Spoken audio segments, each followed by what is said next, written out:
আসসালামু আলাইকুম। আশা করি সবাই ভালো আছেন। দেশের ৪৯৫টি উপজেলা ভ্রমণের অংশ হিসেবে আমি এখন আছি আমার ৬৩তম উপজেলা নারায়ণগঞ্জের ২৫০০-এ। তো চলেন শুরু করি।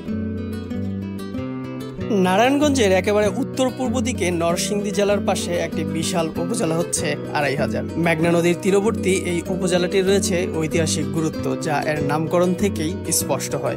বাংলার ১২ ভূঁইয়াদের নেতা ঈসা খাঁর সাথে সম্রাট আকবরের সেনাপতি মানসিংহের যুদ্ধ হয় শীতলক্ষ্যা নদীর পাড়ে ইউসুফগঞ্জ নামক কোন এক জায়গায়। যুদ্ধে মানসিংহের হাত থেকে তরবারি পড়ে গেলে ঈসা খাঁ মানসিংহকে হত্যা না করে তার হাতে পুনরায় তরবারি তুলে দেন। ঈসা খাঁর এই উদারতা ও মহানুভবতায় মানসিংহ ঈসা খাঁর সাথে বন্ধুত্ব করেন এবং তাকে নিয়ে যান সম্রাট আকবরের সাথে দেখা করাতে। সম্রাট আকবর ঈসা খাঁর এই বীরত্বের কথা শুনে তাকে পুরস্কার স্বরূপ স্বাধীন রাজ্য পরিচালনার অনুমতি দেন। তবে শর্ত ছিল মানসিংহের সাথে বাংলায় যুদ্ধ করতে আসা ২৫০০ সৈন্যের থাকা খাওয়ার ব্যবস্থা করতে হবে। ঈসা খাঁ এই অঞ্চলের মেঘনা নদীর পারে কোনো এক জায়গায় সেই ২৫০০ সৈন্যের থাকার ব্যবস্থা করেছিলেন বলেই এই অঞ্চলের নাম হয় ২৫০০। উপজেলাটিতে রয়েছে বেশ কিছু ঐতিহাসিক জমিদার বাড়ি। আজকের ভিডিওতে সেরকমই কয়েকটি দেখানোর চেষ্টা করব।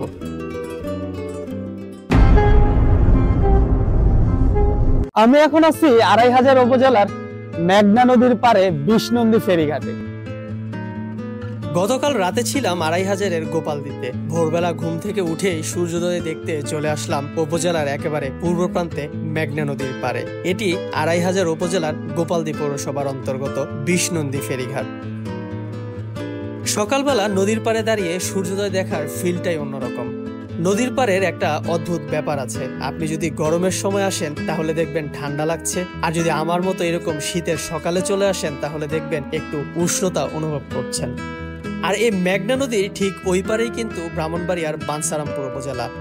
আপনারা ২৫০০-এর এই জায়গায় কিন্তু ঢাকা থেকে সরাসরি এসি বাসে করে আসতে পারবেন, বাস ছাড়ে গুলিস্তান থেকে। ফেরিঘাটে আসার রাস্তাটাও বেশ চমৎকার। দুই দিকে খোলা প্রান্তর, গ্রামীণ পরিবেশ দেখতে দেখতে চলে আসা যায়, আর রাস্তাঘাটেও কোনো ভাঙাচোরা নেই। ২৫০০ উপজেলা থেকে এই ফেরিঘাটের দূরত্ব মাত্র ১০ কিলোমিটার। আমি এখন যাচ্ছি গোপালদী পৌরসভার দিকে একটা জমিদার বাড়ি দেখতে।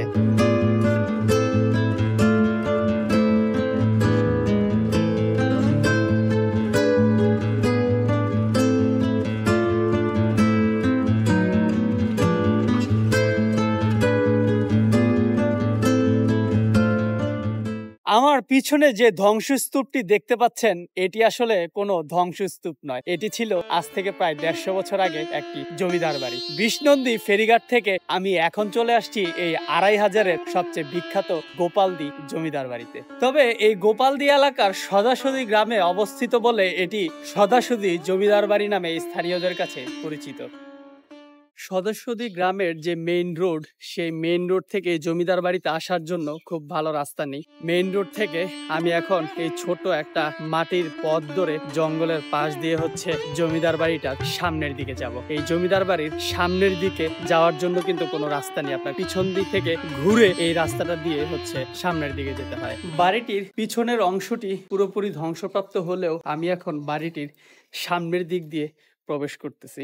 এই দিকটাতে মোটামুটি কিছু বিল্ডিং এখনো দেখা যায়। ইতিহাস থেকে জানা যায় যে একসময় এই গোপালদীতে ৩ জন জমিদার ছিলেন, যারা এই এলাকাটি পরিচালনা করতেন: সর্দার, তেলি এবং ভূঁইয়া। সবচেয়ে বড় জমিদার ছিলেন শ্রী প্রসন্ন কুমার সর্দার।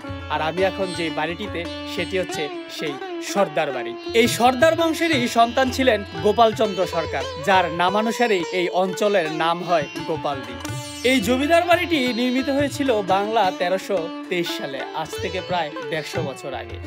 সর্দার বংশের শেষ জমিদার খোকন সর্দার মুক্তিযুদ্ধের সময় ভারতে চলে গেলে এটি পরিত্যক্ত হয়ে পড়ে। জমিদার বাড়ির কক্ষের ভেতর দাঁড়িয়ে আকাশের দিকে তাকালে মনে হয় না এটা একসময় কোনো জমিদার বাড়ি ছিল, এতটাই বেহাল অবস্থা এই বাড়িটির। বর্তমানে এই বাড়িটিতে কিছু হিন্দু পরিবার বাস করে। আর এই সর্দার বাড়ির পাশেই ছিল সর্দার বাড়ি মন্দির, যেটি আমার পিছনে এখন দেখতে পাচ্ছেন। জমিদার বাড়ি দেখে এর প্রাচীন যে আগের জৌলুস ছিল সেটা বোঝা না গেলেও এই ভাঙাচোরা মন্দিরটি দেখলেও বোঝা যায় যে একসময় এটা কত জাঁকজমকপূর্ণ একটা জমিদার বাড়ি ছিল। তবে স্থানীয় একজন এই মন্দিরের জায়গাটি কিনেছেন বলে এটি কিছুদিনের মধ্যেই ভেঙে ফেলা হবে। গোপালদি এলাকার যে ৩ জন জমিদারের কথা বলেছিলাম তার মধ্যে একটা ছিল সর্দার বাড়ি, আরেকটা ছিল ভূঁইয়া বাড়ি। সর্দার বাড়ি থেকে বের হয়ে হাঁটতে হাঁটতে চলে আসলাম এই সর্দার বাড়ির পাশেই অবস্থিত ভূঁইয়া জমিদার বাড়িতে। এই জমিদার বাড়িটি নির্মাণ করেছিলেন হরিচরণ ভূঁইয়া এবং রামচন্দ্র ভূঁইয়া, যারা ছিলেন 2 ভাই। এই বাড়িতে ঢোকার সময় প্রথমেই চোখে পড়ে জমিদার বাড়ির পুরনো সেই কাচারি ঘরটি।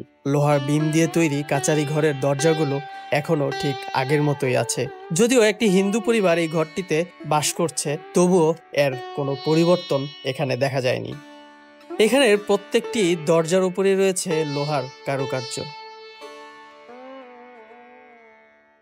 ভূঁইয়া বাড়ির সেই কাচারি ঘরের পাশেই রয়েছে একটি প্রবেশপথ। সেই প্রবেশপথ দিয়েই ঢোকা যায় মূল জমিদার বাড়িতে। এই জমিদার বাড়িটিও সর্দার বাড়ির সময় নির্মিত, তবে এই বাড়িটি ছিল সর্দার বাড়ির চেয়ে আরো বড় এবং আরো কারুকার্যময়। এখানে ছিল ইউ আকৃতির 3টি দোতলা বিল্ডিং, যেগুলোতে ছিল 101টি কক্ষ। নিচতলার কক্ষগুলো এখনো কোনো রকমে টিকে থাকলেও 2 তলা বিশিষ্ট শুধুমাত্র একটি বিল্ডিং কোনো রকমে এখনো দাঁড়িয়ে আছে। এই সর্দার বংশ এবং ভূঁইয়া বংশের লোকজন আত্মীয় না হলেও তারা ছিলেন মূলত হিন্দু ধনাঢ্য ব্যবসায়ী। আর সর্দার বাড়ির মতো এই বাড়িটিতে ঢোকারও কোনো রাস্তা নেই, আশেপাশের বাড়ির ওপর দিয়ে এখানে আসতে হয়। এই সর্দার বাড়ি এবং ভূঁইয়া বাড়ি 2টা বাড়ি পাশাপাশি অবস্থিত। এখানে আসতে চাইলে প্রথমে আসতে হবে 2500-এর গোপালদি বাজারে, এরপর গোপালদি পৌরসভা অফিসের সামনে এসে কাউকে জিজ্ঞেস করলে বাড়িতে ঢোকার রাস্তা দেখিয়ে দিবি। আমি এখন আছি 2500 উপজেলার সবচেয়ে সুন্দর একটি জমিদার বাড়ি, বালিয়াপাড়া জমিদার বাড়ি। তবে আঞ্চলিক ভাষার কারণে স্থানীয় মানুষদের কাছে এটি বাইল্লাপাড়া জমিদার বাড়ি নামে পরিচিত। জমিদার বাড়িটি 2500 উপজেলার একদম শুরুর দিকে অবস্থিত। বুলতা গাউসিয়া মোড় থেকে জমিদার বাড়ির দূরত্ব মাত্র 5 কিলোমিটার। অটো দিয়ে সরাসরি চলে আসতে পারবেন রাস্তার পাশে অবস্থিত সুন্দর এই জমিদার বাড়িটিতে। আজ থেকে প্রায় 150 বছর আগে জমিদার মুকুন্দ মুরালি 3 তলা বিশিষ্ট এলাকৃতির এই জমিদার বাড়িটি নির্মাণ করেছিলেন। তিনি ছিলেন একজন ব্যবসায়ী, কিন্তু এই ব্যবসার পূর্বে তার প্রথম জীবনে তিনি ছিলেন জমিদার কিশোরী পোদ্দারের খাজনা আদায়কারী। সেখান থেকেই তিনি মূলত অনেক টাকার মালিক হয়ে যান, তারপরে নিজেই এই জমিদারি প্রতিষ্ঠা করেন।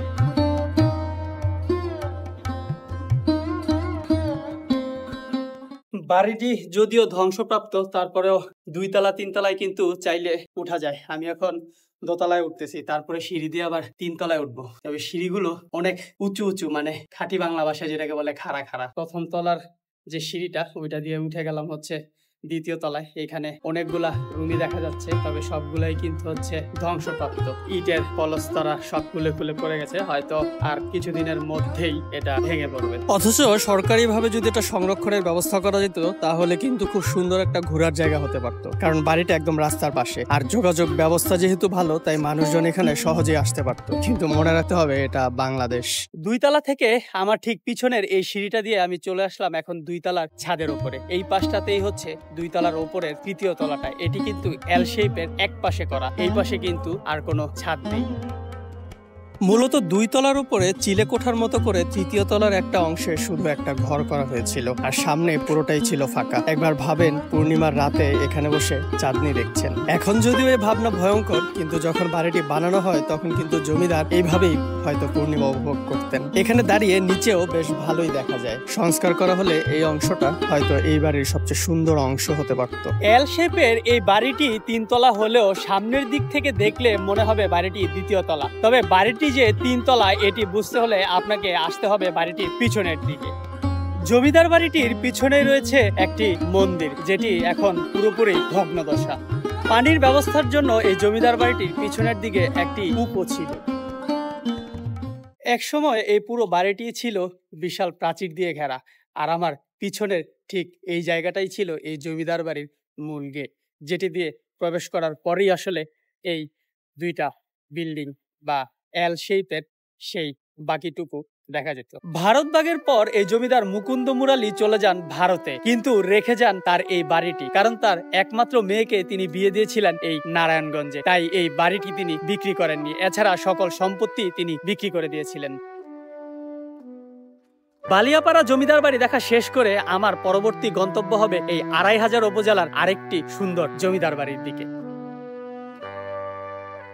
চলে আসলাম এই ২৫০০ উপজেলায় আমার সর্বশেষ গন্তব্য সাতগ্রাম জমিদার বাড়ি। স্থানীয়ভাবে এটিকে বাবুর বাড়ি বললেই মানুষজন বেশি চেনে। এই জমিদার বাড়িটি আসলে কার সেটি সঠিক কোনো তথ্য জানা যায়নি, তবে ভূমি জরিপ রেকর্ড অনুযায়ী এই বাড়িটি হচ্ছে শ্রী যোগেশ গুপ্তের, যিনি ছিলেন এই এলাকার একজন কৃতি সন্তান। তার বাবা শরৎ গুপ্ত, তার নামে পুরান ঢাকার লক্ষ্মীবাজারে একটি রোড রয়েছে শরৎ গুপ্ত রোড। তিনি ছিলেন ব্রিটিশ আমলে ঢাকার একজন উচ্চপদস্থ সরকারি কর্মকর্তা। এখানে আসতে হলে আপনাকে ঢাকা সিলেট হাইওয়ে পুরিন্দা বাস স্ট্যান্ডে নেমে তারপর একটা অটো দিয়ে আসতে হবে এই সাতগ্রাম ইউনিয়নে। এই জমিদার বাড়িটা আবার উপজেলার একদম উত্তর পশ্চিম প্রান্তে।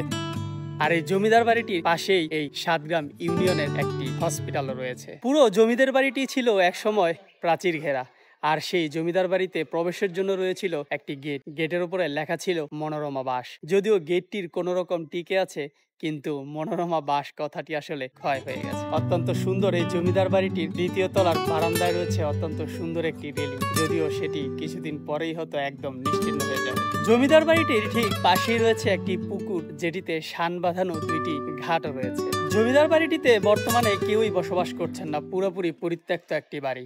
ধারণা করা হয় যে ভারত ভাগের পর তারা কলকাতায় চলে গেলে বাড়িটি পরিত্যক্ত হয়ে পড়ে। বাড়িটির এই অবস্থা দেখে হয়তো মন খারাপ হতে পারে, কিন্তু জমিদার বাড়ির সামনেই আছে বাগানের মতো প্রচুর গাছ। বাগানের ভেতরের রাস্তা দিয়ে কিছুক্ষণ হেঁটে পুকুর পাড়ে বসলেই এক নিমিষে মন ভালো হয়ে যাবে। আমি এখন অপেক্ষা করছি সূর্য ডোবার। মাগরিবের নামাজ পড়ে রওনা হব আবারও গোপালদি বাজারের দিকে, কারণ ২৫০০-এর বিখ্যাত মাঠা খাওয়া এখনো বাকি। ২৫০০ উপজেলা ঘোরাঘুরি শেষ করে চলে আসলাম এই ২৫০০-এর অনেক পুরাতন একটি বাজার গোপালদি বাজারে। আর এই বাজারে আসছি নির্মল দধি ভান্ডারের স্পেশাল মাঠা খাওয়ার জন্য। এটা এই এলাকার খুবই বিখ্যাত একটি মাঠার দোকান। গোপালের এই মাঠা খেতে হলে আপনাকে আসতে হবে ২৫০০-এর গোপালদি বাজারে। সকাল ৭টা থেকে রাত্র ৯টা পর্যন্ত এই দোকানে আসলে আপনি এই স্পেশাল মাঠাটা খেতে পারবেন। এই হচ্ছে নির্মল দধি ভান্ডারের সেই স্পেশাল মাঠা।